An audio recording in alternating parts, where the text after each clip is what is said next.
سنة 1980 عيلة الجنيدي اختفت في ليلة واحدة في مصر القديمة. لا جثث ولا آثار ولا شاهد واحد. الساعة كانت 2 بالليل لما كل الجيران صحيوا على صوت صراخهم في نفس اللحظة. وتاني يوم البيت كان فاضي إلا السفرة كانت متجهزة كأنهم لسه قاعدين. أنا عمري ما كنت بصدق حكايات الرعب، ولا عمري تخيلت إن في يوم هكون جزء من واحدة منهم. كبرت وأنا سامعة عن عيلة الجنيدي، عيلة اختفت فجأة سنة 1980 في مصر القديمة من غير أي أثر، كأن الأرض بلعتهم.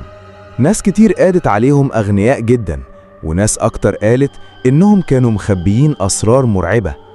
الشارع اللي كان فيه بيتهم، شارع داوود باشا، كان ممنوع علينا نقرب ليه خصوصا بعد المغرب. وأخويا كان دايما يقولي اللي يدخل هناك مش بيرجع زي ما كان. كنت بسمع واضحك لحد الليلة دي.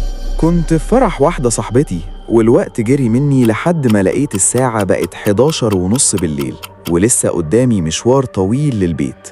كلمت أخويا يجي ياخدني، لكنه كان في الشغل وقال لي أطلب أوبر.